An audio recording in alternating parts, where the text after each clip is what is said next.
नमस्कार विद्यार्थी मित्रांनो, एकाग्र अकॅडमीमध्ये तुमचं सहर्ष स्वागत आहे. कालचा लेक्चर ज्यांनी बघितला नसेल मला विनंती आहे की त्यांनी तो लेक्चर बघून घ्या. काल आपण थिअरी कव्हर केलेली. एप्रिलचे चालू घडामोडी आता सुरू आहेत. जानेवारी, फेब्रुवारी, मार्च हे 3 महिना झालेले आहेत आणि एप्रिलचं आपण सुरू केलेलं आहे. एप्रिलचं जे बघू शकता 15-15 दिवसाच्या आपण चालू घडामोडी आपण शिकत आहोत. मग आजच्या लेक्चरला बघू शकता काल थिअरी केलेली. आज आपण 1 ते 15 एप्रिलच्या मध्ये जे महत्त्वाचे MCQs आहेत ते आपण MCQs करणार आहोत. म्हणजे असे MCQs जे काल आपण जे थिअरी शिकलो त्या रिलेटेड सुद्धा प्लस जे अपॉइंटमेंट्स कुणाची देत असेल काही असेल ते सर्व आपण कव्हर करणार आहोत. त्या अंतर्गत बघू शकता 15 एप्रिल पर्यंत मग कव्हर होऊन जाईल आपला 1 ते 15 एप्रिलच्या मध्ये. तर चला वेळ न घालवता आपण कमी वेळेत जास्त प्रश्न घेण्याचा आपण प्रयत्न करणार आहोत. आणि जर हा लेक्चर तुम्ही नंतर बघत असाल म्हणजे रिव्हिजनच्या वेळेवर पण तिथं पण जर तुम्हाला टाइम वाचवायचा असेल तर 2च्या स्पीडला तुम्ही डायरेक्टली बघू शकता हा व्हिडिओ. चला पहिला प्रश्न. यस, केंद्राने कोणत्या 3 ईशान्येकडील राज्यांमध्ये सशस्त्र दल विशेष अधिकार कायदा आपसा आणखी 6 महिन्यासाठी वाढवला आहे एप्रिल 2025 पर्यंत. काल आपण बघितला होता आपसाचं बघू शकता फुल फॉर्म काय, arm forces special power act. कधी कधी MPSC डायरेक्टली हा विचारू शकते की आपसाचा फुल फॉर्म काय, तर arm forces special powers act. आता ऑप्शन देतो, त्रिपुरा, सिक्कीम, नागालँड, मणिपूर, मिझोराम, अरुणाचल प्रदेश. मणिपूर, अरुणाचल प्रदेश, नागालँड. चौथा ऑप्शन मला वाटतं थोडा एरर झालेला आहे. आपण डायरेक्ट उत्तर बघून घेऊया ह्याचं उत्तर हेच आहे की ऑप्शन क्रमांक 3 मणिपूर, अरुणाचल प्रदेश आणि नागालँड. काल पण आपण शिकलेलो बघू शकता की नागालँड असेल आणि अरुणाचल प्रदेशच्या काही भागात आणि मणिपूर या राज्यात बघू शकता 6 महिन्यासाठी आपसा बघू शकता फॉरवर्ड झालेला आहे, म्हणजे अजून वाढवण्यात आलेला आहे. आणि हे पुन्हा ministry of home affairs MHA कडून हे केला जातो. आपसा कायदा भारतात आला कधी ही पण डेट बघू शकता की 11 सप्टेंबर 1958 यांनी राष्ट्रपतींनी सही दिली आणि हा अंमलात आलेला आहे 11 सप्टेंबर 1958. 1990 मध्ये बघू शकता की जे आपसा आहे 1990 मध्ये J&K जम्मू काश्मीरला पण हे लागू केलेला होता. मग असे ईशान्येकडील राज्य तसेच जम्मू काश्मीर या सर्व राज्यांना आपसा हा कायदा लागू होतो. चला नेक्स्ट प्रश्न. मूडीज जी संस्था आहे कोणत्या देशाचा विकास दर प्रगत आणि उदयोन्मुख G20 राष्ट्रांमध्ये सर्वाधिक 6.5% असा ठेवेल असा अंदाज लावतो. म्हणजे मूडीज जे आहे जे इकॉनॉमिक ग्रोथ आपल्याला बघू शकता की ते प्रेडिक्ट करतात.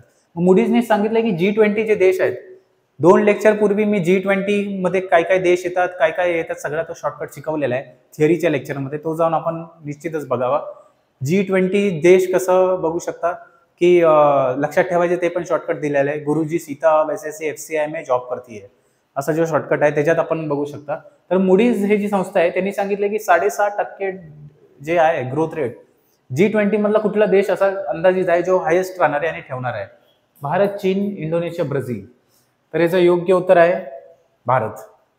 येस, G20 मध्ये सर्वात हायेस्ट ग्रोथ भारत देणार आहे असं मूडीजने सांगितलेलं आहे. आणि इंडिया बघू शकता डेव्हलपिंग नेशन आहे आणि कुठेतरी बघू शकता इकॉनॉमी मध्ये आपण वरचढ आपण बघू शकता वाटचाल करत आहोत. कुठेतरी आपला जो टार्गेट आहे 2047 पर्यंत थर्ड आहे GDP आणि 2070 सेकंड, तो आपण बघू शकता की एकदम क्लोज आहोत. आपण आताच रिसेंटली जर्मनीला पण पार्टी केलेला आहे, इंग्लंडला पण पार्टी केलेला आहे आणि नाही जपानला पण पार्टी केलेला आहे. म्हणून लक्षात ठेवायचं की आपण पण आता कुठेतरी ग्रोथ स्टेजला आहोत चांगल्या. चला नेक्स्ट. गृह मंत्रालय, मिनिस्ट्री ऑफ होम अफेअर्स आणि दूरसंचार विभाग DOT डिपार्टमेंट ऑफ टेलिकम्युनिकेशन यांनी सायबर फसवणुकीचा सामना करण्यासाठीचे प्रयत्न तीव्र केलेले आहे. 2024 मध्ये डॅश पोर्टल सायबर गुन्ह्यांशी संबंधित 19.18 लाखाहून अधिक तक्रारी नोंदवल्या गेल्या आहेत, ज्यामुळे 22,811 कोटी रुपयांचे वित्तीय नुकसान झाले आहे. म्हणजे हा डेटा रिलीज 25 ला झाला एप्रिलमध्ये, पण 2024चा डेटा आहे की जे सांगते की हे कुठल्या ऍपद्वारे हे केलेलं आहे. म्हणजे जे सायबर जे नोंदणी जे ऍप आहे ते काय, संचार साथी, सायबर स्वच्छता, डिजिटल गुन्हे समन्वय, राष्ट्रीय सायबर गुन्हा, नॅशनल सायबर क्राईम रिपोर्टिंग. तर याचं योग्य उत्तर आहे नॅशनल सायबर क्राईम रिपोर्टिंग. आता हे कसं चालतं, तुम्ही नॅशनल सायबर क्राईम रिपोर्टिंगवर जाऊ शकता. तिथं ऑनलाईन कंप्लेंट असेल, त्या ऑनलाईन कंप्लेंटवर तुम्ही सगळे पुरावे टाका की तुमची ऑनलाईन फसवणूक कुठल्या प्रकारची झालेली आहे, त्याचे पुरावे अपलोड करा आणि मग डायरेक्टली बघू शकता की FIR करण्याची गरज नाही. डायरेक्टली या वेबसाईटवर तुम्हाला मग असा एक कॉलम येतो, ते तुमचा नंबर, तुमचं नाव, तुमचं कंप्लेंट टाईप आणि इथं स्टेटस देतात. स्टेटसमध्ये पेंडिंग, अप्रूव्ह असं ते सगळं म्हणजे असं वर्क करतात आणि मग त्याच्या अनुसार मग हे जे आकडेवारी येतात की एवढं नुकसान झाले त्या अंतर्गत हा डेटा काढला जातो. येस, मला वाटतं जे सरकारी काय काय वेबसाईट आहेत ते तुम्ही जाऊन स्वतः व्हिजिट केलं पाहिजे की कसं चालतं आपल्याला माहीत असलं पाहिजे.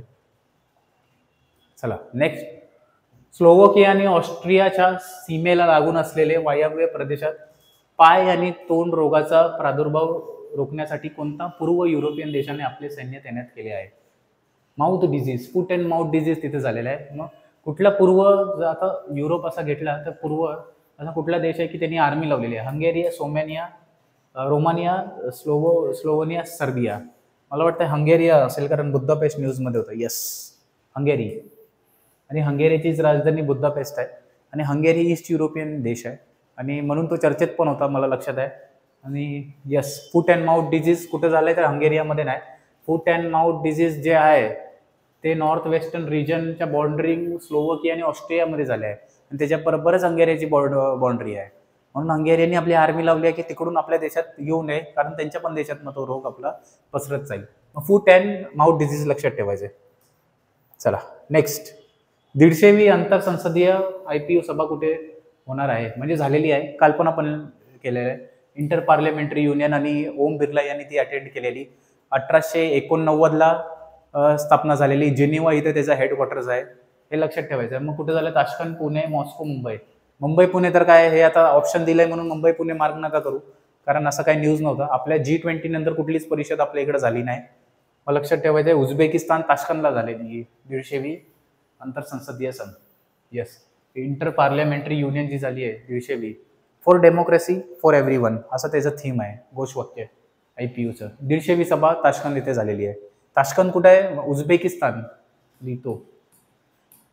उझबेकिस्तानची राजधानी आहे ताशकंद आणि ताशकंद फाईल्सचा एक बघू शकता एक पिक्चर आहे जे लाल बहादूर शास्त्रीचं जे डेथ झाली ते ताशकंदमध्येच झाली. ताशकंदमध्ये अय्यूब खान बरोबर साईन करायला गेलेले 1900 बघू शकता त्या वॉर नंतर, 62च्या वॉर नंतर, 65च्या वॉर नंतर. आणि मग तिथंच बघू शकता रात्री हार्ट अटॅकनी असं मरण पावले, असं डेथ झाली असं म्हणजे ते रिपोर्ट्स आहेत. पण ते पण म्हणजे एक बघू शकता की थिअरी आहे, ती खरी डेथ कशी झाली ते माहीतच नाही ॲक्च्युली. पण heart attack is the proper दिलेला आहे त्यांनी रिझन. एप्रिल 2025 मध्ये अरबी समुद्रात मासेमारी करणाऱ्या मध्य अरबी समुद्रात मासेमारी करणाऱ्या जहाजावरील पाकिस्तानी क्रू सदस्याला कोणत्या भारतीय नौदलाच्या जहाजाने तातडीने वैद्यकीय मदत पुरवली? म्हणजे बघू शकता इंडिया जबरदस्त काम करता ह्याच्यामध्ये पण.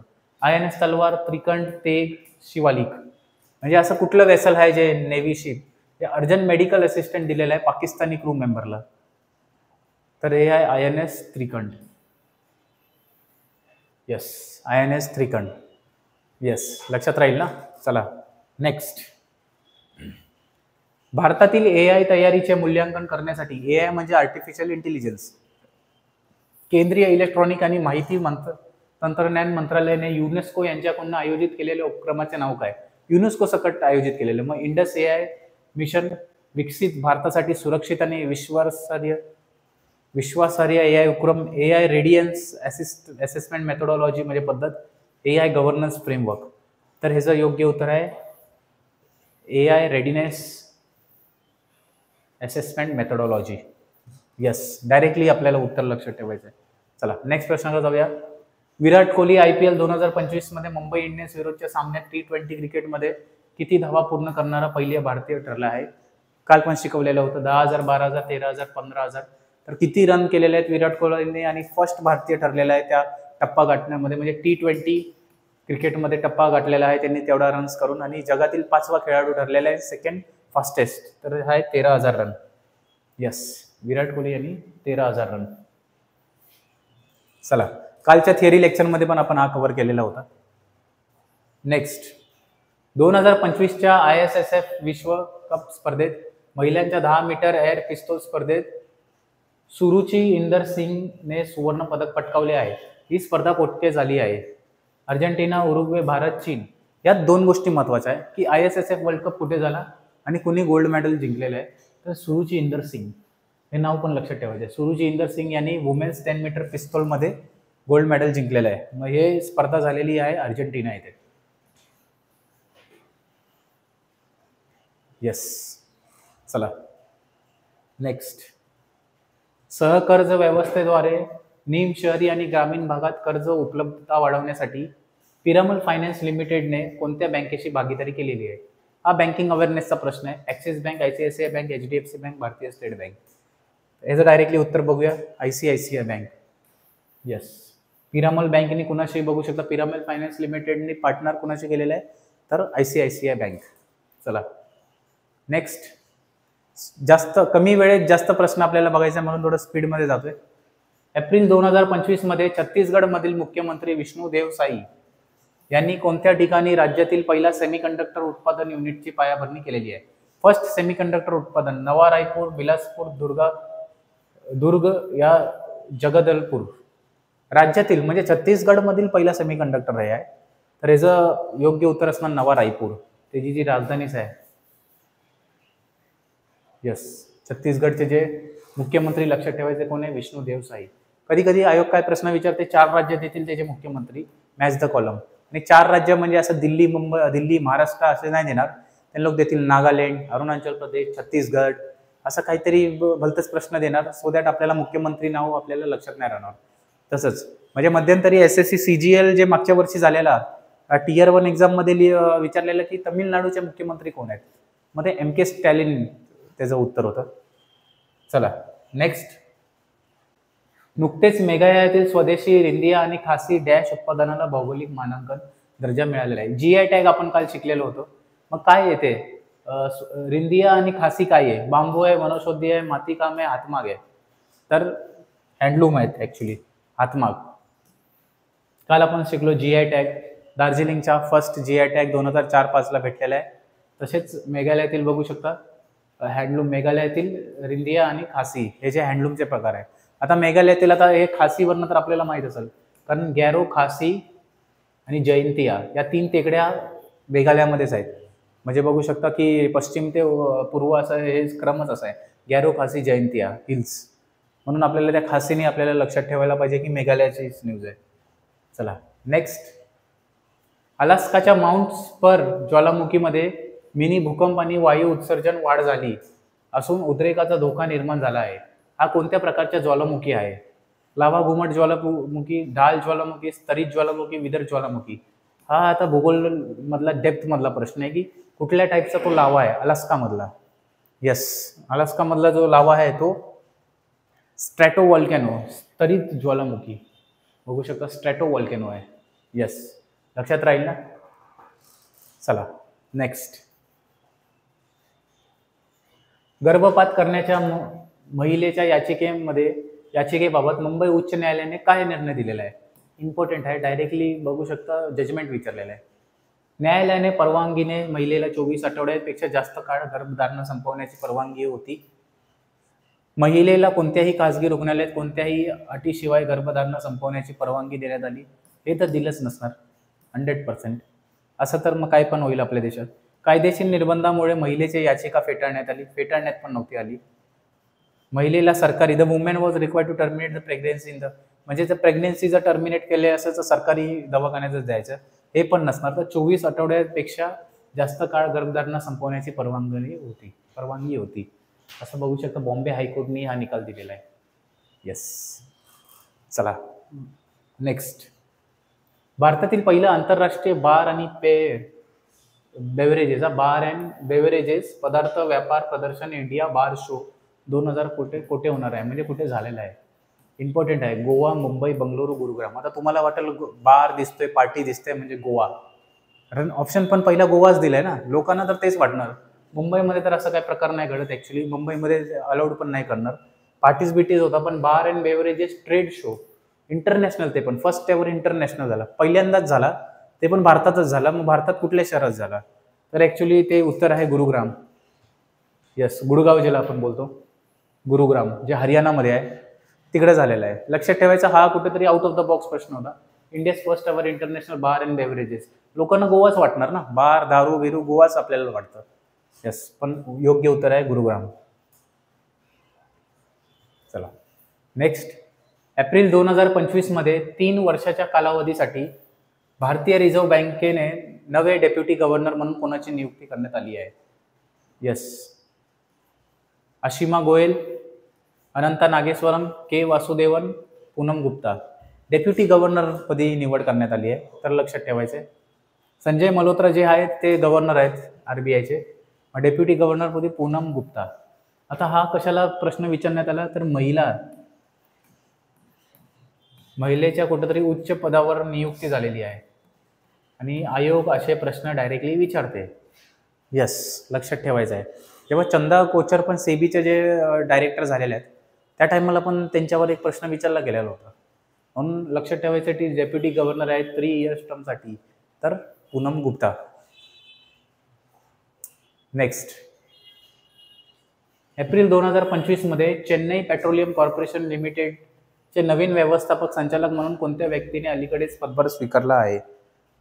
एस रामन, रामेश्वरम तेली, दीपक मोहंती, एच शंकर. तर डायरेक्टली आपण उत्तर बघूया. ह्याचं आहे H Shankar. Chennai petroleum H Shankar, एवढंच लक्षात ठेवायचं आहे. चेन्नई पेट्रोलियम कुठं पण दिसलं, एच शंकर लक्षात ठेवायचं आहे. आणि deputy governor RBI Poonam Gupta आणि संजय मल्होत्रा त्याचे गव्हर्नर आहेत, RBIचे गव्हर्नर. येस, RBIचे मुख्यालय कुठे आहे? मुंबई येथे आहे. RBIची स्थापना कधी झाली? RBI ऍक्ट 1934 द्वारे 1 एप्रिल 1935. हे सगळं लक्षात ठेवायचं आहे बँकिंगचं. म्हणजे कुठेतरी एक न्यूज जर आली जलकमध्ये, त्याचा पूर्ण इतिहास आणि ते पोस्टमॉर्टम करायचं असतं त्या न्यूजला, तर जाऊन म्हणजे तुमचा अभ्यास कुठेतरी असतो की अभ्यास कसा करायचा असतो, एक बेसिक अभ्यास पूर्ण करून घ्यायचा असतो. त्याच्यानंतर करंटमध्ये जे न्यूज चालले त्यालाच फाडंफाड करून पूर्ण आपल्याला त्याच्या इतिहास, भूगोल सर्व आपलं जाणून घेण्याचं असतं. त्यालाच आपण बघू शकता एक प्रॉपर सिव्हिल सर्व्हिसेसचा अभ्यास तसाच करतात. केंद्रीय मंत्रिमंडळाने मंजूर केलेल्या व्हायब्रंट विलेज प्रोग्राम VVVP2 चा खर्च किती आहे? 6839548254772638. Outlay of the vibrant village programme.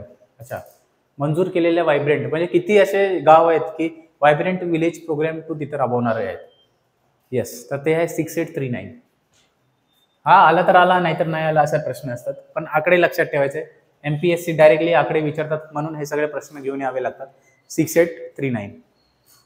चला नेक्स्ट, भारताच्या पहिला स्टीमशिप SS लॉयल्टीच्या ऐतिहासिक प्रवासाचे स्मरण करणारा राष्ट्रीय सागरी दिन दरवर्षी कोणत्या तारखेला साजरा केला जातो? पुन्हा एकदा प्रश्न बघा. भारताच्या पहिल्या स्टीमशिप SS लॉयल्टी, यस, त्या शिपचं नाव पण बघू शकता.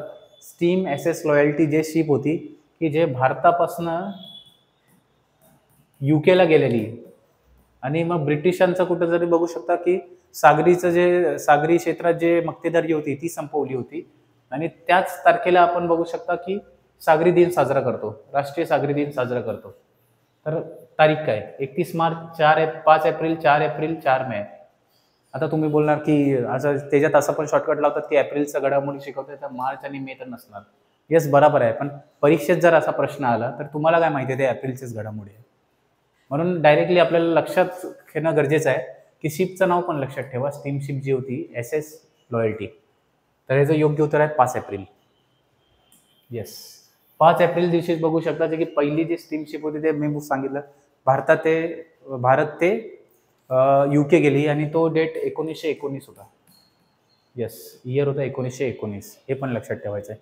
आणि त्याच्यानंतर 5 एप्रिल कधीपासून आपण साजरा करतो, तर 1964 पासून आपण राष्ट्रीय सागरी दिन 5 एप्रिल म्हणून साजरा करण्याची सुरुवात केलेली आहे 1964 पासून. येस, लक्षात ठेवायचं आहे. चला, फादर ऑफ इंडियन नेव्ही पण लक्षात ठेवा. छत्रपतींना आपण बोलतो छत्रपती शिवाजी महाराज.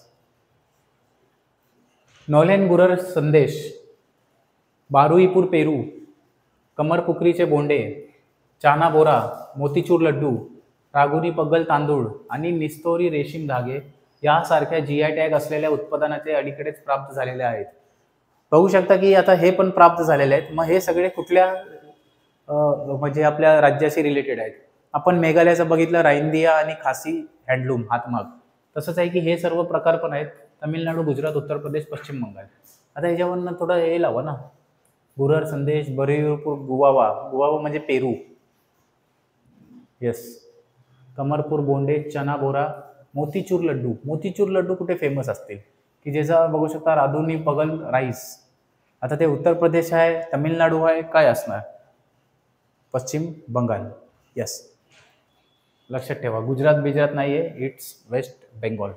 आणि हा इम्पॉर्टंट न्यूज आहे की हे सगळे जे आहे चना बोरा, मोतीचूर लड्डू, रदुनी पगल राईस, निस्तारी सिल्क, नोलेन गुरेर संदेश, हे सगळं जे आहे वेस्ट बेंगॉलशी रिलेटेड आहे.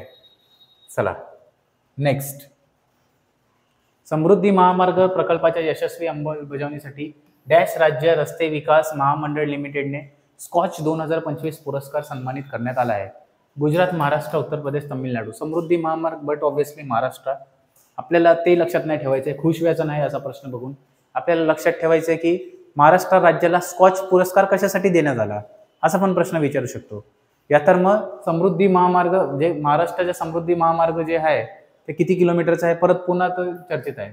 701 किलोमीटरचा आहे, लक्षात ठेवायचं आहे. मुंबई ते नागपूर या शहरांना जोडतो. येस, स्कॉच पुरस्कार देण्यात आलेला आहे 2025चा महाराष्ट्राला समृद्धी महामार्गाच्या यशस्वी अंमलबजावणीसाठी. आणि भरपूर सुंदर बघू शकता महामार्ग आहे. एकदा तुम्ही गेलंच पाहिजे त्या समृद्धीवर. एकदम स्ट्रेट रस्ते आहेत, स्ट्रेट रस्ते आहेत म्हणजे काय ड्रायव्हिंग म्हणजे एकदम सोपं आहे. एक लेनला तुम्ही चालवत बसा, तुम्हाला झोप येऊन जाईल, एवढा स्ट्रेट रस्ता आहे तो. म्हणजे थोडा बोरिंग वाटतो कारण काय आहेच नाही. आपला मुंबई पुणे कसं घाटात आणि इकडं तिकडं ड्रायव्हिंग करताना थोडं मजा येते. तर समृद्धी महामार्गावर तुम्ही जर इगतपुरीवाला तो ब्रिज घेतला तर सीधा बघू शकता की एकदम स्ट्रेटच रस्ता आहे पूर्ण. मग कुठेतरी फायदे पण आहे, तोटे पण आहे त्या रस्त्यांचा.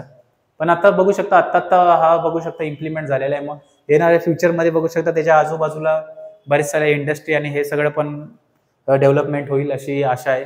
चला, आणि आत्ता जे महाराष्ट्रात बघू शकता या प्रकल्पानंतर जे चर्चेत आहे ते शक्तीपीठ प्रकल्प पण चर्चेत आहे. शक्तीपीठ म्हणजे जे मेन मंदिर आहेत, जे आपले शक्तीपीठ आहेत, त्या शक्तीपीठांना जोडणारा जे हायवे चाललेला आहे बनवायचा. तुळजापूर असेल, तुळजापूर कोल्हापूर, तिथून मग आपलं गणपतीपुळे आणि असा पूर्ण जे मेन पीठ आहेत त्या सर्वांना बघू शकता त्या जोडणारा शक्तीपीठ महामार्ग. आणि त्याच्या बघू शकता ते महाराष्ट्रात आंदोलन चाललंय शेतकऱ्यांचं की जमीन जे आहेत ते जमिनी आपलं बघू शकता शक्तीपीठच्या ह्याच्यामध्ये शेतकऱ्यांचा हिसकावून घेण्याचा प्रयत्न चाललेला आहे राज्य सरकार. आणि त्याच्या विरोधात शेतकरी कुठेतरी आंदोलन करतात की आम्हाला नको शक्तीपीठ हायवे, आम्हाला आमच्या जमिनीचं राहू द्या. मग कुठेतरी बॅलेन्स आणि न्यूट्रल स्टँड घेणं गरजेचं आहे की त्या बघू शकता पर्यायी महामार्ग करू शकतो का ते बघणं गरजेचं आहे. मग या सर्व बघू शकता की जेव्हा तुम्ही शासनात आला तर आपल्याला एकच विचार नाही ठेवायचा की चला डेव्हलपमेंटच करायचं आहे, शेतकरी लोकांचं चला घेऊया जमीन द्यायला काय होतं डेव्हलपमेंटच होतंय असा विचार नाही करायचा. त्या शेतकरी लोकांचं पण बघू शकता त्या जमिनीवरच त्यांचं पूर्ण उदरनिर्वाहाचं सर्व चाललेलं असतं. म्हणून तो स्टँड आपल्याला क्लिअर पाहिजे की शासनात येऊन बॅलेन्स राहायचं आहे, कुठल्या एका बाजूला नाही. आपल्याला मेन मुद्दा जाणून घ्यायचा आहे, काहीतरी मुद्दा वेगळाच असतो. आणि मग टीव्ही न्यूज आणि हे सगळ्यावर जास्त विश्वास नाही ठेवायचा. टीव्ही न्यूजवर बरेच वेगवेगळे न्यूज येतो. आता कल्याणची जी न्यूज असेल जी हॉस्पिटलची मधली त्यात पण तुम्ही बघू शकता की परप्रांतीयने एका मराठी नर्सला मारला असं म्हणजे रजिस्ट्रेशनने मारलं असा जो केस होता. पण त्याच्या पहिलेचा जो फुटेज दुसऱ्या दिवशी आला तिथं कळेल की त्या बाईने पहिले ते कुणाला तरी मारलं आणि त्याच्यानंतर मग तो प्रतिहल्ला झाला. मग असं काहीतरी बघू शकता अर्धे न्यूज असतात. मग त्याच्यानी कुठेतरी जर्नलिझमचा पण आपला जो पायरी आहे कुठेतरी हे नाही आहे. म्हणून तुम्ही स्वतः बघू शकता कुठला पण असेल अभ्यास पण थोडा डेप्थमध्ये स्वतः ॲनालिसिस करा आणि स्वतः ठरवा काय करायचं आहे. कारण राईट आणि रॉंग मधला जो फरक आहे तो तुम्हाला उत्कृष्ट कळत असेल म्हणूनच तुम्ही या क्षेत्रात आहात. चला नेक्स्ट प्रश्न, कर्मचारी भविष्य निर्वाह निधी संघटनेने युनिव्हर्सल अकाउंट नंबर UAN सक्रिय करण्यासाठी कोणते नवीन वैशिष्ट्य सुरू केलेले आहे. म्हणजे बघू शकता एम्प्लॉईज प्रॉव्हिडंट फंड. तुम्ही जर कुठं काम करत असाल, तुम्ही सॅलरीमधनं PF कटत असेल तर तुम्हाला पहिले त्या सॅलरी स्लिपमध्ये UAN नंबर असतो. त्या UAN नंबरमधनं आपल्याला तो UAN नंबर ॲक्टिव्ह करायला लागतो. मग एम्प्लॉय फंड जे EPFO आहे, एम्प्लॉय प्रॉव्हिडंट फंड ऑर्गनायझेशन, यांनी ॲक्टिव्हेशनसाठी काय लॉन्च केलेलं आहे. आधार आधारित चेहरा प्रमाणीकरण, OTP आधारित सक्रियकरण, एम्प्लॉयर इनिशिएटेड ॲक्टिव्हेशन म्हणजे नित्ययुक्त प्रारंभ सक्रिय मानवी दस्तावेज निवेदन. तर हे आहे आधार आधारित चेहरा प्रमाणीकरण. येस, आता ह्याचा अर्थ काय झाला. पहिले तर OTP असतो. UAN नंबर तुम्ही रजिस्टर केला तर तुम्ही डायरेक्टली OTP आधार कार्ड नंबर दाबायचा, तुम्हाला OTP येणार, तो दाखवल्यावर UAN नंबर ॲक्टिव्ह. आता काय होणार, तिथं ऑप्शन येणार कॅमेऱ्याचा. त्या कॅमेऱ्यामधनं आपल्याला डायरेक्टली बघू शकता की आपला डायरेक्टली फेस पण स्कॅन होणार, आधार नंबर पण, आधार बेस्ड फेस ऑथेंटिफिकेशन, आधार नंबर टाकायचा आणि फेस स्कॅन होणार. आता फेस आपला ॲक्च्युली स्कॅन नाही होत, जे डोळ्यातला आयरिस असतं ते स्कॅन होऊन तिथं परफेक्टली आपल्याला देतं तो डेटा. चला नेक्स्ट, नुकतेच केंद्रीय मंत्री राम मोहन नायडू यांनी नवी दिल्ली येथे डॅश या 9 कोटी डिजिटल फ्लाईट डेटा रेकॉर्डर आणि कॉकपिट व्हॉइस रेकॉर्डर लॅबचे उद्घाटन केले आहे, ज्याचा उद्देश खराब झालेल्या ब्लॅक बॉक्सची दुरुस्ती करणे, डेटा पुनर्प्राप्त करणे आणि अपघात आणि घटनांचे सखोल विश्लेषण करणे. विमान संशोधन केंद्र, राष्ट्रीय तांत्रिक संशोधन केंद्र, राष्ट्रीय क्रिप्टोलॉजी संशोधन व विकास संस्था, विमान अपघात तपास ब्युरो. तर याचं योग्य उत्तर आहे विमान अपघात तपास ब्युरो. ब्लॅक बॉक्स असतो. जूनमध्ये लक्षात ठेवायची एक घटना झाली. जूनच्या मध्यम बघू शकता, अहमदाबादवरनं लंडनला जाणारं फ्लाईट बघू शकता की टेक ऑफ केलं आणि तिथंच डायरेक्टली कोसळलेलं आहे आणि त्याच्यात दुर्दैवी सगळ्यांचाच मृत्यू झाला. आणि ही भरपूर भारतासाठी दुर्दैवी घटना होती. जी बोईंगची जी फ्लाईट होती, बोईंग 787 का कुठली तरी आहे, मला लक्षात येत नाही आहे. मग ती पण थोडी न्यूजमध्ये असेल. जेव्हा आपण जूनचं करंट अफेअर्स करणार त्याच्यात आपण ते कव्हर करणार. पण लक्षात ठेवायचं की जे एरोप्लेनचा ॲक्सिडेंट झाल्यावर पण जे चांगल्या मटेरियलनी त्याच्या आत काहीतरी बनलेलं असतं त्याला आपण बोलतो ब्लॅक बॉक्स. जे ब्लॅक बॉक्समध्ये काय असतं की पूर्ण घटना असते, काय रेकॉर्ड झालेलं आहे, कुणी काय बोललेलं आहे. तसं त्याचमध्ये ब्लॅक बॉक्सच्या घटनेमध्ये एक पायलट दुसऱ्या पायलटला बोलतो की कशाला टर्न ऑफ केलं असे फ्यूल आणि हे, दुसरा पायलट बोलतो की मी नाही केलं. मग कुठेतरी सिस्टम फेल्युअरचा हे झालेलं आहे. बघू शकता की एअर इंडियाची जे घटना आहे. मग ब्लॅक बॉक्सचं जे हे आहे, ब्लॅक बॉक्स एवढं महत्त्वाचं आहे आणि मग ते कुठेतरी आपल्या इकडं कुठेतरी संशोधन चांगलं हे केलं पाहिजे. म्हणून बघू शकता की एअरक्राफ्ट ॲक्सिडेंट इन्व्हेस्टिगेशन ब्युरो स्थापन करण्यात आलेलं आहे. यस. $1 अब्ज मूल्यांकनावर $150 दशलक्ष उभारल्यानंतर 2025 ची पहिली युनिकॉर्न बनण्यासाठी सज्ज असलेली फिनटेक इन्फ्रास्ट्रक्चर कंपनी कोणती? Very important. Razorpay, Paytm, Justpay, PhonePe. Name the fintech infrastructure company that is set to become the first unicorn of 2025. 2025 ची पहिली युनिकॉर्न जे 150 million, raising 150 million at 1 billion valuation. 1 billion म्हणजे बघू शकता की 100 करोडची कुठली जर कंपनी झाली असेल त्याला पण युनिकॉर्न दर्जा. म्हणजे त्यात पण हे आहे की पहिले 10 वर्षाच्या आत झालं पाहिजे असं काहीतरी तो हे आहे. युनिकॉर्न बद्दल बघू शकता की येणारे जे लेक्चर्समध्ये आहे मी ते एक चांगला डेटा घेऊन येईल की कुठल्या कंपनीला युनिकॉर्न दर्जा भेटलेला आहे आणि कुठल्या त्याचे प्रोसिजर काय आहे सर्व. तर हे लक्षात ठेवायचे की सध्या कुणाला भेटलेला आहे. 2025चा पहिला युनिकॉर्न म्हणून जे भेटलेला आहे जे स्टार्टअपला, जस्टपे. जस्टपे करून जे स्टार्टअप कंपनी आहे त्याला युनिकॉर्न दर्जा भेटलेला आहे. चला नेक्स्ट. मध्य प्रदेशातील कोणत्या जिल्ह्यात डॉक्टर भीमराव आंबेडकर वन्यजीव अभयारण्य स्थापन करण्यात आलं आहे? सर्वात पहिले तर डॉक्टर भीमराव आंबेडकर वन्यजीव अभयारण्य कोणत्या राज्यात आहे हा पण प्रश्न येऊ शकतो. तर मध्य प्रदेश लक्षात ठेवायचा आहे. सिओनी, शिवपुरी, सतना, सागर.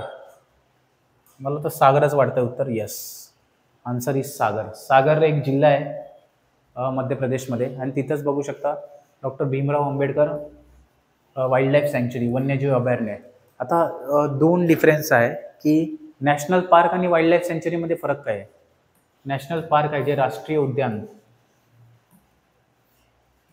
आणि वाईल्ड लाईफ सँक्च्युरी म्हणजे वन्यजीव अभयारण्य, वाईल्ड लाईफ सँक्च्युरी, याच्यामध्ये फरक काय. तर सर्वात पहिले नॅशनल पार्क कुठलं जरी असेल तर तिथं आपल्याला दुसऱ्या म्हणजे त्या क्षेत्र एकदम पूर्ण प्रोटेक्टेड असतो.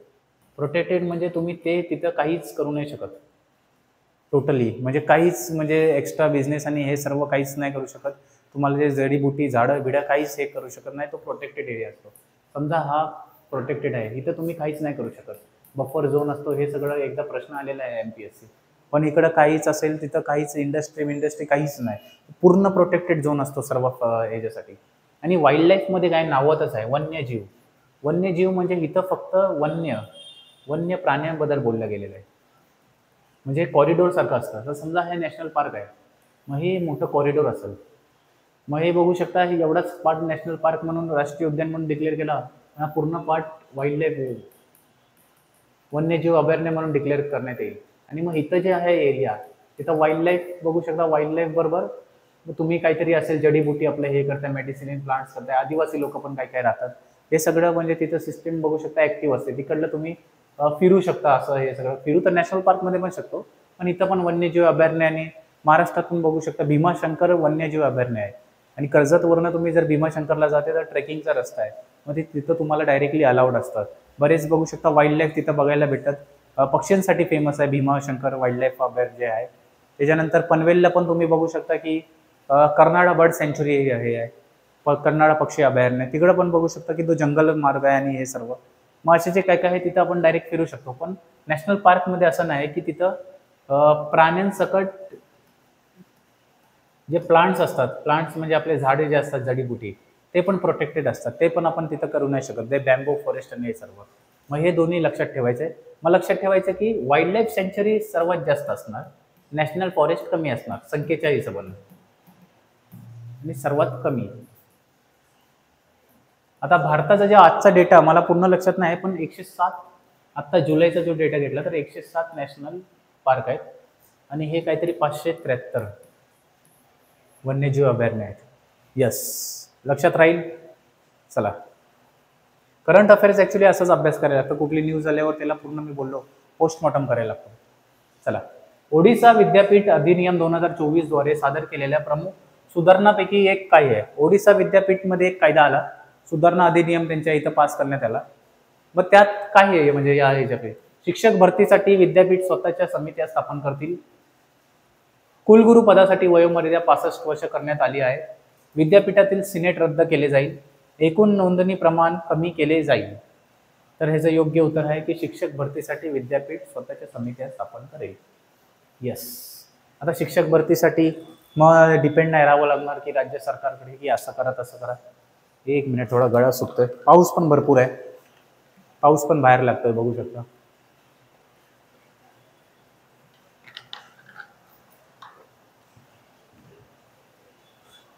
चला, ओडिशा विद्यापीठ सुधारणा कायदा क्लिअर.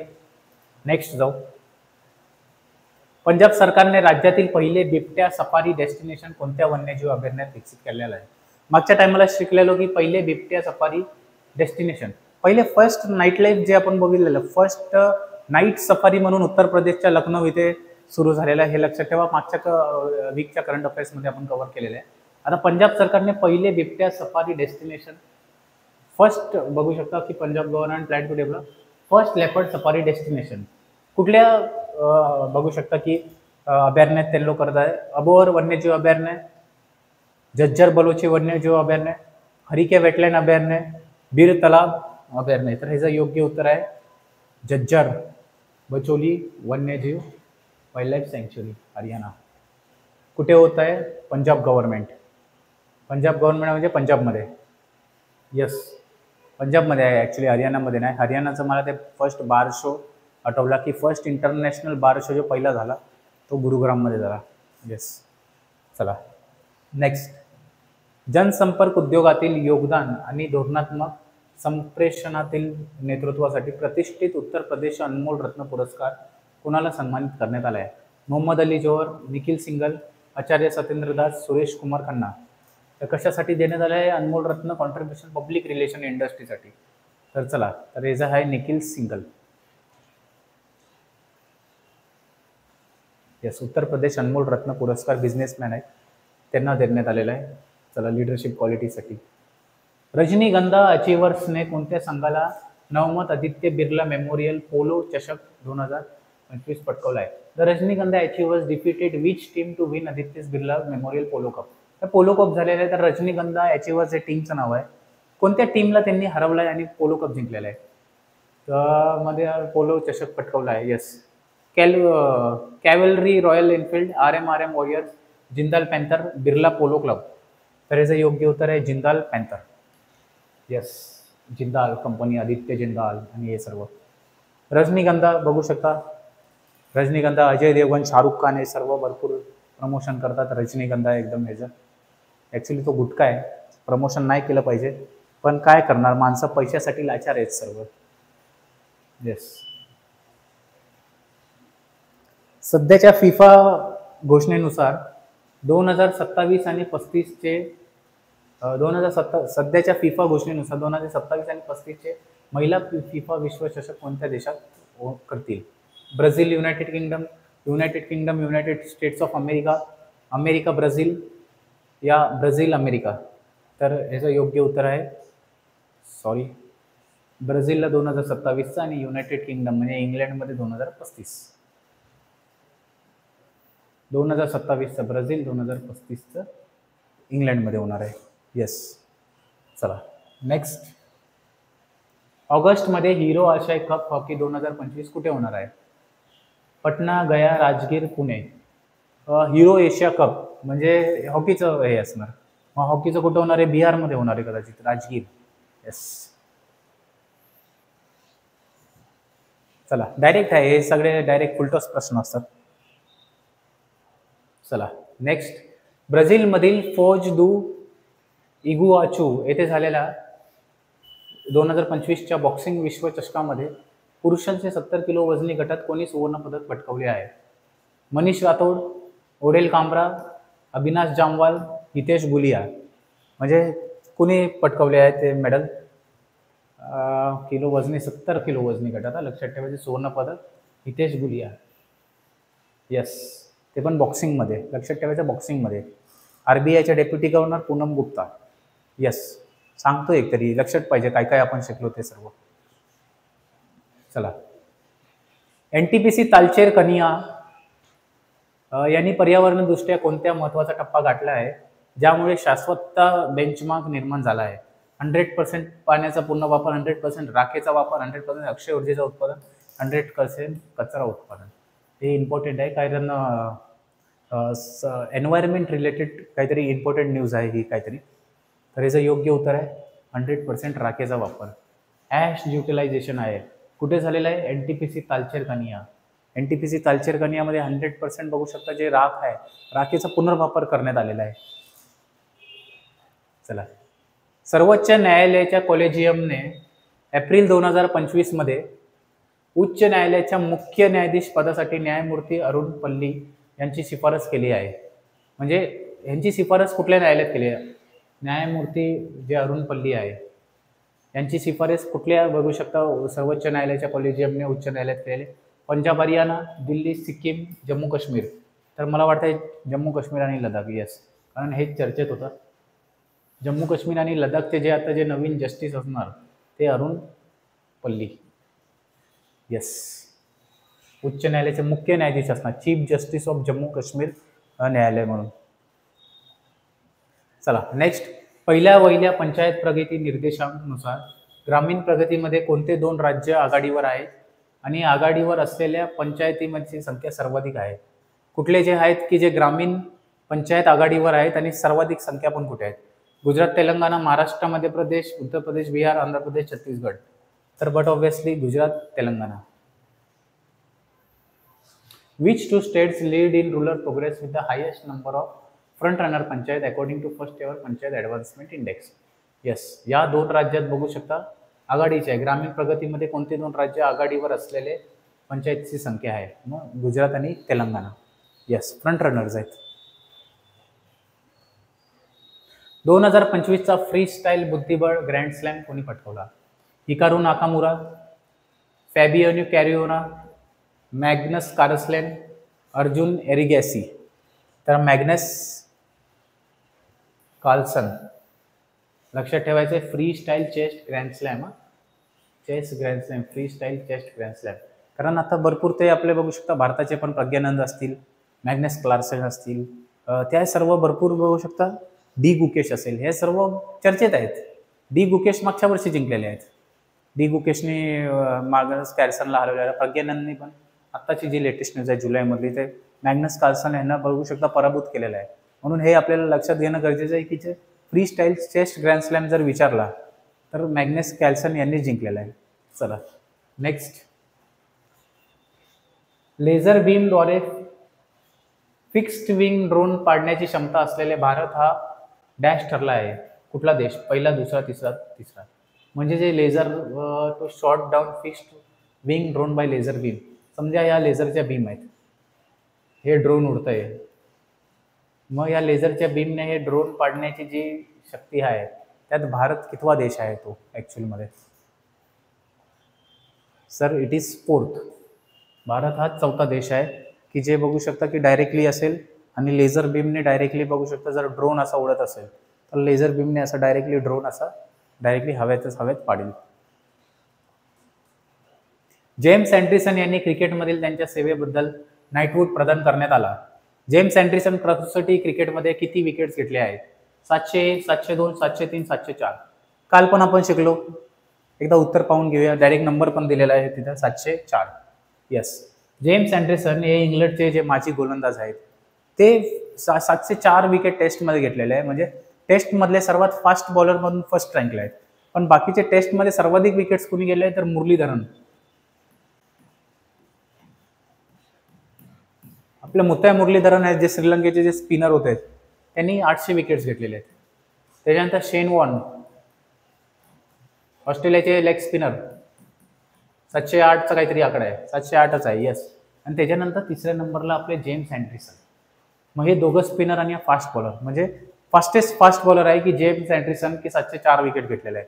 मग मुरलीधरन आणि शेन वॉर्न फर्स्ट आणि सेकंड नंबरला आहे. लक्षात ठेवायचं. आणि त्यांनाच नाईटहूड हे भेटलेलं आहे. येस. ISA सोबत कंट्री पार्टनरशिप फ्रेमवर्क स्वाक्षरी करणारा पहिला आफ्रिकन देश कोणता ठरला आहे? पुन्हा एकदा इम्पॉर्टंट आहे की फर्स्ट हे आहे आणि आफ्रिकन कंट्री आहे. आणि कुठला फ्रेमवर्क आहे? Yes, country partnership framework with ISA. Yes. Kenya, दक्षिण आफ्रिका, नायजेरिया, मॉरिशियस. तर हे जो योग्य उत्तर आहे येस, मॉरिशियस. आता मॉरिशियस आहे कुठे? जर आता आपण बघणार हे आफ्रिका खंड, हे भारत, हे आपलं अंदमान निकोबार, श्रीलंका, इथं मदागास्कर, इथं मॉरिशियस आहे. याच बाजूला पोर्ट लुईस आणि इकडेच आपला मदागास्करच्या आसपासच मॉरिशियस इकडं आहे, आपल्याला बघू शकता. तिरुपती पकाला कटपाडी रेल्वे मार्गाचा दुटप्पीकरणामुळे आंध्र प्रदेश आणि तामिळनाडू कोणत्या जिल्ह्यांना फायदा होणार आहे? वेल्लोर, चित्तूर, तिरुपती, वेल्लोर, तिरुवरूर. तर हे बघू शकता चित्तूर, तिरुपती. लक्षात ठेवायचे जे तिरुपती आहे जे आंध्र प्रदेशमध्ये आहे. लक्षात ठेवायचं आंध्र प्रदेश आहे, चेन्नई नाही आहे. बरेच लोक बोलतात तिरुपतीला जायचं आहे, तर एअरपोर्ट जो आहे तो चेन्नई एअरपोर्टला तुम्ही उतरू शकता. पण तिरुपती हा आहे आंध्र प्रदेशमध्ये, बाउंड्रीवर लागतं. आणि चित्तूर त्या डिस्ट्रिक्टचं पण नाव आहे ॲक्च्युली त्याच्या बाजूच्या. आणि मग म्हणूनच डायरेक्ट ट्रेन पण आहेत, बघू शकता चित्तूर आणि तिरुपती आणि ह्या सर्व. मग लक्षात ठेवायचं हे थोडं आउट ऑफ द कंटेक्स्ट प्रश्न आहे, त्या स्टेट रिलेटेड आहेत, पण रेल्वे डिपार्टमेंट आहे, विचारू शकतात एकतरी. ओडिशा सरकार आणि केंद्रीय पेट्रोलियम व नैसर्गिक वायू मंत्रालय यांच्यात किती सामंजस्य करार करण्यात आले आहे? 10, 11, 12, 13. हे तर ओडिशा रिलेटेड हे आहे म्हणून काय आपल्याला जास्त हे नाही, तर 13. काय लक्षात नाही ठेवलं तर हा थोडा आउट ऑफ द बॉक्स प्रश्न आहे. असं MPSC आणि हे महाराष्ट्रात विचारतील असं हे नाहीये. हा कुठेतरी आउट ऑफ द कंटेक्स्ट प्रश्न आहे, इग्नोर करू शकता. चला, 2025च्या जागतिक आरोग्य दिनाची थीम काय? सर्वांसाठी आरोग्य, निरोगी सुरुवात, आशादायक भविष्य, जागतिक आरोग्य आव्हाने, मानसिक आरोग्य महत्वाचे आहे. हे काल पण शिकवलेलं होतं पूर्ण थिअरी, आणि आज याच्यावर डायरेक्ट प्रश्न आलेला आहे. हेल्दी बिगिनिंग्स होपफुल फ्युचर ही जी थीम होती. येस. वर्ल्ड हेल्थ डे कधी असतो? 7 एप्रिल प्रत्येक वर्षी. 7 एप्रिललाच का? कारण 7 एप्रिल 1948ला WHO ची स्थापना झालेली, म्हणून 7 एप्रिललाच आपण वर्ल्ड हेल्थ डे सेलिब्रेट करतो. 2025ची थीम काय? Healthy beginnings hopeful future. लक्षात ठेवायचं आहे हेल्थ डे रिलेटेड आणि या सर्व. WHO वर्ल्ड हेल्थ ऑर्गनायझेशन कोविडमुळे चर्चेत होता, म्हणून आपल्याला लक्षात पाहिजे. पंतप्रधान नरेंद्र मोदी यांना श्रीलंकेकडून कोणता प्रतिष्ठित पुरस्कार मिळाला? श्रीलंका रत्न, श्रीलंका मित्र विभूषण, श्रीलंका भारत भूषण, श्रीलंका मैत्री पदक. कालच्या लेक्चरमध्ये पण हे शिकवलेलं, आज पुन्हा त्याच्यावर डायरेक्टली थिअरी शिकवलेली. आज डायरेक्टली बघू शकता प्रश्न आलेला आहे. श्रीलंका मित्र विभूषण. नरेंद्र मोदी हे जे व्हिजिट करण्यात होते आणि नेबर्स फर्स्ट या अंतर्गत बघू शकता त्यांनी श्रीलंकेला व्हिजिट केलेलं होतं, आणि श्रीलंकेने त्यांना श्रीलंका मित्र विभूषण या पुरस्काराने गौरवण्यात आलेला आहे आपल्या भारताच्या पंतप्रधानांना. मग हे लक्षात ठेवायचं की श्रीलंका आणि भारताचे सेटअप कसे आहेत. श्रीलंका सार्कचा आहे की नाही, श्रीलंका बिमस्टेकचा आहे की नाही, आसियानमध्ये आहे की नाही, ब्रिक्समध्ये आहे की नाही, हे सगळं पण आपल्याला त्या संघाने लक्षात ठेवायचं आहे. तर येस. चला, काल मी शॉर्टकट पण शिकवलेलं, बिमस्टेकमध्ये श्रीलंका येतात. चला नेक्स्ट. पंतप्रधान नरेंद्र मोदी आणि थायलंडचे पंतप्रधान शिनावात्रा यांच्याशी द्विपक्षीय चर्चेदरम्यान भारत आणि थायलंड विविध क्षेत्रात डॅश करार झाले. 4, 5, 6, 7. थायलंड लक्षात ठेवायचे, थायलंड बिमस्टेकचाच भाग आहे. थायलंड बरोबर 6 झाले करार. Thailand means 6. Same but different जे गाणं आहे बँकॉकसाठी आपण बोलतो, थायलंडमध्ये बँकॉक आहे त्याची राजधानी आणि भरपूर फेमस आहे बँकॉक नाईट लाईफ आणि हे सर्व. मग 6 लक्षात ठेवायचं. 6. भारत आणि थायलंडमध्ये 6 करार झालेत. 6. यस. नेक्स्ट, भारतीय नौदलाने मध्यम गती मरीन डिझेल इंजिनच्या डिझाईन आणि विकासासाठी कोणत्या कंपनीशी करार केला? भारतीय heavy electrical limited, Kirloskar oil engines limited, Tata power, L&T ship building. भारतीय नौदल बरोबर हे केलं तर किर्लोस्कर ऑइल इंजिन्स लिमिटेड. आणि हा प्रश्न मला वाटतंय हा प्रश्न नाही, किर्लोस्कर ऑप्शनमध्ये होता गटकच्या पूर्व परीक्षेत की जी मशीन जी बनवली ती कोणी बनवलेली होती, पण किर्लोस्कर आन्सर नव्हता, तर आन्सर वेगळा होता.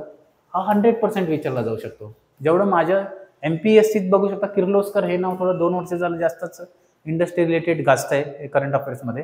हा लक्षात ठेवायचा आहे की इंडियन नेव्ही बरोबर डील झालेली आहे design of medium speed marine diesel engine बनवण्याची, ती किर्लोस्कर ऑइल इंजिन लिमिटेड बरोबर. लक्षात ठेवायचं आहे. यस. भारतीय घोडसवार निहारिका सिंघानियाने डॅश येथील अझेलहाफ CSI लायर येथे सुवर्ण पदक पटकावले.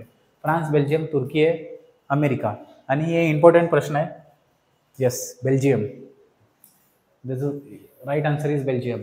इंडियन एक्विस्टरिंग भारतीय घोडसवार जे घोडा चालवतात ते निहारिका सिंघानिया यांनी गोल्ड ॲझेल ऑफ CSI इथं हे केलेलं आहे, ते बेल्जियम इथे झालेलं, त्यांनी सुवर्ण पदक जिंकलेलं आहे. निहारिका डायरेक्टली बघू शकता की इंडियन इक्वेस्टरियन म्हणून कोण ओळखलं जातं, तर निहारिका सिंघानिया. चला नेक्स्ट, 2025चा हिरो आशिया कप कुठे आयोजित केले जाणार आहे? पटना, राजगीर, गया, दानापूर. पुन्हा एकदा प्रश्न आला आहे, हॉकीवर आहे, मी बोललो बिहारमध्ये होणार आहे. It is Rajgir. हा रिपीट झालेला प्रश्न आहे. यस, ह्याला आपण स्पीडमध्ये जाऊया दुसऱ्या प्रश्नाकडे. चला, कोण इक्वाडोरच्या राष्ट्रपती दुसऱ्यांदा निवडून आले आहेत April 2025? Rafael Correa, Guillermo Lasso, Guillermo Lasso, Luisa Gonzalez, Daniel Noboa. खतरनाक नावं असतात यांचे, स्पेल पण होत नाही बरोबर. डॅनियल नोबोआ इक्वाडोरचे सलग दुसऱ्यांदा बघू शकता राष्ट्राध्यक्ष झालेले आहेत. नेक्स्ट, डॅश हे अनुसूचित जाती वर्गीकरण अधिनियम लागू करणारे पहिले राज्य ठरले आहे? मध्य प्रदेश, तेलंगणा, कर्नाटक, आंध्र प्रदेश. कालच्या लेक्चरमध्ये पण हा कव्हर केलेला होता. SC कॅटेगरायझेशन मी शिकवलेलं होतं की कुठल्या राज्यात लागू करणार आहेत, आणि मग त्याचं मग संवैधानिक दृष्टीने पण सांगितलेलं की कुठल्या कलम 15 मध्ये कसं आहे, कलम 14 मध्ये कसं आहे, कलम 341(1) मध्ये कसं आहे, 341(2) मध्ये कसं आहे, या सर्व भाग आपण बघू शकता. काल मी शिकवलेलं होतं. तर ह्याचं योग्य उत्तर आहे तेलंगणा. रेवंत रेड्डीचं सरकार आहे, त्यांनी बघू शकता SC कॅटेगरायझेशन ऍक्ट बघू शकता लागू केलेलं आहे. यस, एक मिनिट. चला, काय नाही. प्रसिद्ध कथक नृत्यांगना कुमुदिनी लाखिया यांचे अहमदाबाद येथे 95व्या वर्षी निधन झालेले आहे व्यक्तीवर. आणि 2025च्या प्रजासत्ताक दिनी कुमुदिनी लाखिया यांना कोणता नागरी पुरस्कार प्रदान करण्यात आला होता? भारतरत्न, पद्मविभूषण, पद्मभूषण, पद्मश्री. 100% आयोग असे प्रश्न विचारतो. 100%. बऱ्याच प्रश्न हे बघू शकता पुरस्कारावर कधी नोबेल विचारतील, कधी आपले भारतीय आपले बघू शकता ते पद्म पुरस्कार विचारतील, स्पोर्ट्स अवॉर्ड्स विचारतात, निधन झालेले कुठली तरी व्यक्ती असेल त्याच्या रिलेटेड अवॉर्ड विचारले जातात. 100% हा प्रश्न येण्याचे चान्सेस आहेत. मग त्यांना पद्मविभूषण भेटलेलं होतं. जे प्रसिद्ध कथ्थक डान्सर आहे कुमुदिनी लाखिया. आता कुमुदिनी लाखिया या कुठल्या भारतीय नृत्याशी म्हणजे कुठल्या भारतीय नृत्याशी संघटित आहे असं पण विचारलं जाऊ शकतो. तर कथ्थक लक्षात ठेवायचं आहे. आता कथ्थक क्लासिकल जे डान्सेस आहेत भारतामध्ये 8 आहेत. कथ्थक, कुचिपुडी, कथकली. म्हणजे कथ्थक जे आहे ते उत्तर प्रदेशचं आहे, लक्षात ठेवायचं. उत्तर प्रदेशचा क्लासिकल डान्स आहे. यस, कुमुदिनी लाखिया आहे. अहमदाबाद येथे त्यांचा मृत्यू झालेला आहे. यस, आणि पुरस्कार त्यांना कुठला 2025च्या प्रजासत्ताक दिनी. ही न्यूज एप्रिलची आहे, लक्षात ठेवा. एप्रिलची न्यूज आहे, पण विचारलं की एप्रिलमध्ये डेथ झाली, पण 2025च्या प्रजासत्ताक दिनी 26 जानेवारीला त्यांना कोणता पुरस्कार जाहीर झाला होता ते विचारलंय. तर पद्मविभूषण लक्षात ठेवायचं आहे. कुमुदिनी लाखिया कथ्थक, आणि कथ्थक उत्तर प्रदेशचा आहे. दादी रत्न मोहिनी कोणत्या आध्यात्मिक संघटनेशी संबंधित होत्या? येस. आता बघू शकता यांचं पण निधन झालेलं आहे. तसंच तर कुमुदिनी लाखियावर पण प्रश्न येऊ शकतो. दोन्ही प्रकारचे प्रश्न घेऊन आलोय. एक तरी डायरेक्ट डेथ झाल्यावर कसा प्रश्न येतात आणि एक तरी त्या रिलेटेड आपल्याला माहित नसतं की हा प्रश्न विचारलाच काय. त्याच्याचा प्राईम एक्झाम्पल की दादी रतन मोहिनी कोणत्या आध्यात्मिक संघटनेशी संबंधित आहेत? Art of living, ISKCON, Brahma Kumaris, Ramakrishna mission. तर याचं योग्य उत्तर आहे ब्रह्मकुमारी. दादी रतन मोहिनी लक्षात ठेवायचं. दादी रतन मोहिनी ब्रह्मकुमारीशी संबंधित आहेत. चला नेक्स्ट. ला LA 2028 मध्ये होणाऱ्या पुरुष आणि महिला क्रिकेट स्पर्धेत एकूण किती संघ भाग घेतील? Los Angeles. LA म्हणजे लॉस एंजेलिस मध्ये ऑलिम्पिक्स होणार आहे, त्यात क्रिकेट टाकलंय. त्यात पुरुष आणि महिला क्रिकेट स्पर्धेत एकूण किती संघ भाग घेतील? 4, 5, 6, 7. मग याचं योग्य उत्तर आहे 6. 6 महिला संघ, 6 पुरुष संघ आणि बघू शकता क्रिकेटच्या मॅचेस होणार आहेत ऑलिम्पिक्समध्ये. पहिले हिमालयन उंची वातावरण आणि हवामान केंद्र कुठे सुरू करण्यात आलं आहे? पुन्हा एकदा इम्पॉर्टंट प्रश्न. हिमालयन उच्च उंची वातावरण केंद्र म्हणजे first ever Himalayan high altitude atmospheric climate centre. Leh, Udhampur, Dharamshala, Shimla. मला तर लेह वाटतंय पण it is Udhampur. Yes, mark करायचं. धर्मशाला, शिमला नाही, हिमाचल प्रदेशमध्ये उधमपूर. जम्मू काश्मीर उधमपूरमध्ये बघू शकता फर्स्ट एवर हिमालयन हाय अल्टिट्यूड ॲटमॉस्फेरिक त्याला बोलतो हाय ॲटमॉस्फेरिक क्लायमॅटिक सेंटर जे आहे जे स्थापन करण्यात आलेलं आहे. केंद्रीय मंत्री CR पाटील यांनी धरण सुरक्षा कायदा 2021 वरील परिसंवादाचे उद्घाटन केले. राष्ट्रीय विशिष्ट धरणाच्या नोंदणी 2025 मध्ये किती विशिष्ट धरणे सूचीबद्ध आहेत? 6628 धरणे, 6728, 6828, 6928. तर याचं योग्य उत्तर आहे 6628. केंद्रीय मंत्री CR पाटील पुन्हा चर्चेत आहेत. 6628 धरणे फक्त लक्षात ठेवायचं आहे. चला नेक्स्ट. रशियाकडून वाढत्या सुरक्षा धोक्याचा हवाला देत पोलंड, फिनलँड आणि तिन्ही बाल्टिक राज्यांनी 1997चा ओटावा कन्व्हेन्शन माघार घेण्याची योजना जाहीर केली आणि ज्यामध्ये मानवविरोधी लँडमाइन्सवर बंदी घालण्यात आली आहे. ओटावा कन्व्हेन्शन अधिकृतपणे कधी अंमलात आला होता? हे पण इंटरनॅशनल ऑर्गनायझेशन संदर्भात आहे प्रश्न. ओटावा जे आहे डिक्लेरेशन, जे ओटावा कन्व्हेन्शन आहे ते कधी फोर्समध्ये आला होता ते विचारलंय. 1 मार्च 1997, 1998, 99, 2000. आता बघू शकता 97 झालंय. 97 झाल्या म्हणजे 97च आन्सर असेल असं नाही. 99. 1 मार्च 1999. काही लोक असतात डोकं जास्त पण कुठे यूज नाही करायचंय. इथं 97 दिलंय म्हणजे काय 97 मध्ये कन्व्हेन्शन झाला पण आपल्याला विचारलं की अंमलात कधी आला? त्याच दिवशी येत नसतो, सगळ्यांनी साईन करावं लागतं. मग ते साईन करण्याचा काहीतरी टाइम असतो आणि मग बरेच बघू शकता एन्व्हायरमेंटल कन्व्हेन्शन जे आहे, व्हिएना करार असेल, त्याच्यानंतर रिओ डी जनरेचा असेल, रिओ कन्व्हेन्शन, हे सगळं बऱ्याच SDG असेल, SDG मध्ये 17 गोल्स आहेत. हे टाइम लागतो साईन व्हायला, अंमलात यायला. मग 1 मार्च 1989 ओटावा कन्व्हेन्शन. आणि एक अशा रिलेटेड आहे की जे पर्सनल लँडमाइन्स आहे, ते पर्सनल लँडमाइन्स आपण लावतो जमिनीच्या खाली, मग त्याच्यावर आपण पाय ठेवल्यावर उडून जाणार, त्यावर सगळं बंदी घालण्यात आलेली होती. चला, एप्रिल 2025 मध्ये IMF व्यवस्थापकीय संचालकाच्या उद्योजकता व विकास सल्लागार परिषदेत कोणाची नियुक्ती झाली? IMF managing director, advisory council of entrepreneurship. TV Narendra, Michael Patra, N Chandrasekhar, Uday Kotak. तर जे टाटा समूहाचे जे मेन आहेत N चंद्रशेखर, त्यांचीच बघू शकता IMFच्या ॲडवायझरी काउन्सिलमध्ये, मॅनेजिंग डायरेक्टर ॲडवायझरी काउन्सिलमध्ये बघू शकता नियुक्ती झालेली आहे. लक्षात ठेवायचं आहे N चंद्रशेखरन. चला नेक्स्ट. सरकारने विकसित केलेल्या पाळत ठेवण्याच्या मॉडेलचा उद्देश कोणत्या प्रकारचा आजार शोधणे आहे? What type of disease was the surveillance model develop by the government aim to detect? श्वानाचे आजार, झुनोटिक आजार, हृदय व रक्तवाहिन्यांचा रोग, मज्जातंतूचा आजार म्हणजे न्यूरोलॉजिकल. इट इज झूनॉटिक रोग म्हणजे कुठल्या पण बघू शकता ते झूनॉटिक प्राणी असतील त्याच्यापासून मानवाला होणारे जे रोग असतील त्याचा शोध लावण्यासाठी बघू सर्व्हिलन्स मॉडेल डेव्हलप केलेला आहे. झूनॉटिक डिजीजचा हे केलं, प्लेग झाला, त्यानंतर बघू शकता कोविड पण त्याच प्रकारचा झूनॉटिक डिजीज आहे. का तरी ते आपण वटवाघूळपासून बघू शकता, असं मान्यता आहे की वटवाघूळचं चायनीज लोक सूप प्याले आणि त्याच्यातनं त्यांचा जो आजार आला आणि तो वुहांगमधनं पुढे पुढे गेला, मग त्या टाईपला बोलतात झूनॉटिक. येस. रिअल माद्रिद आणि नेदरलँडचे माजी प्रशिक्षक डॅश यांचे एप्रिल 2025 82व्या वर्षी निधन झालेले आहे. पुन्हा एकदा बघू शकता, ह्यात पर्सन स्पेसिफिक न्यूज एप्रिलमध्ये जास्त आहे, म्हणून बघू शकता लेक्चरची लेंथ आणि प्रश्न पण वाढलेले आहेत आणि इम्पॉर्टंट आहेत. सप्टेंबरची परीक्षा, नोव्हेंबरची परीक्षा म्हणजे जानेवारी, फेब्रुवारी, मार्च, एप्रिल हे 4 महिन्यांचे करंट अफेअर्स येण्याचे जास्त चान्सेस आहेत. Johan Cruyff, Louis van Gaal, Leo Beenhakker, Dick Advocaat. तर याचं योग्य उत्तर आहे Leo Beenhakker. Leo Beenhakker जे आहे, जे माजी प्रशिक्षक आहे रिअल माद्रिद आणि नेदरलँड्स, दोन्ही फुटबॉलचे संघ आहेत जे इम्पॉर्टंट आहेत. येस. चला थोडेफार प्रश्न राहिलेत लास्ट.